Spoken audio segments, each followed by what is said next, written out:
Hello, everyone. This is Dr. Karen's, and this is my short lecture about muscle tissue and nervous tissue. So let's start with muscle tissue.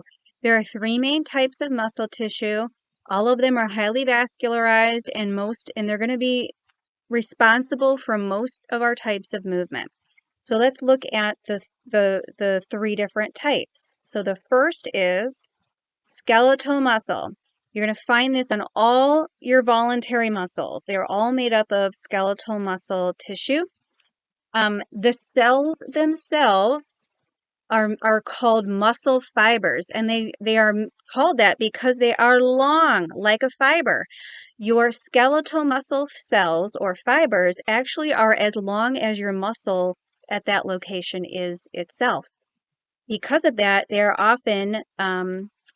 uh, they often have multiple nuclei per cell. So what you're looking at in this picture are several different muscle cells running in parallel to one another. We call the muscle cells muscle fibers, and you can see the nuclei here that are along the length of each of those muscle fibers. A dead giveaway that you are looking at skeletal muscle tissue are these stripes or striations that run perpendicular to the direction of the muscle fiber itself. When we get to muscle tissue in more detail in a couple more chapters, we're going to talk about and learn about why those stripes are there. But skeletal muscle is striated or banded. And the muscle fibers themselves are running in parallel to one another. In contrast, cardiac muscle, while also striated, it's harder to see the striations in cardiac muscle. The fibers or the muscle cells themselves don't often run in parallel as neatly as you see in skeletal muscle tissue. And in fact, the cardiac muscle often looks like bamboo branches.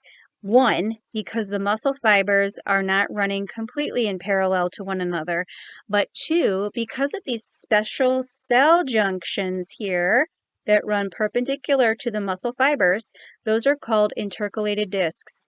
You do not see that in any other tissue. You only see it in cardiac muscle.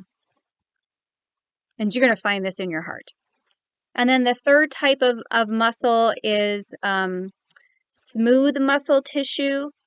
And if you listen to my lecture on connective tissues, when we talked about dense regular connective tissue, I had a note next to that tissue saying that it looks very similar to smooth muscle.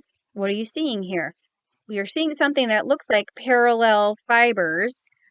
You might think they're collagen fibers, like you saw with dense regular connective tissue, but the giveaway here that this is not dense regular connective tissue, and instead it is smooth muscle, is there's a lot more nuclei than you saw in the dense regular connective tissue. And the nuclei in smooth muscle have a little bit more volume.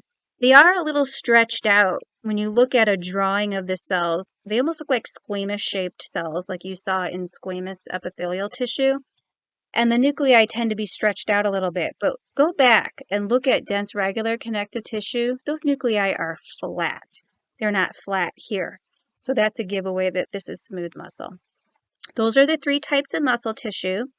And the last of the four main categories of tissues is nervous tissue. And there's only one type of nervous tissue. And what you're seeing here looks very similar to areolar connective tissue. Again, I talked about that in the connective tissue lecture. Go back and look at that tissue. Come back and look at this one. What is different and what is the same? What is the same? I'm seeing lots of little dots in the background. Those are nuclei of supporting cells. But the main type of cell you find in nervous tissue is a neuron, and that's what these dark staining things are. And they look like they have fibers coming out of them. And so at first glance, what you might be looking or think you're looking at are cells with a background and fibers. And so you might think, oh, this is a connective tissue, but it's not, because follow the fibers. The fibers are attached to the cells here. And those fibers are not fibers at all. They are cell extensions.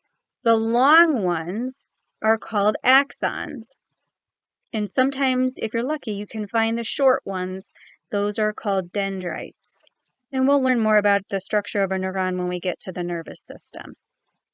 All right, so that was muscle and nervous tissue. Those are, not nearly as many compared to connective and epithelial tissues. So maybe start with these and then spend most of your time trying to differentiate among the epithelial and connective tissues.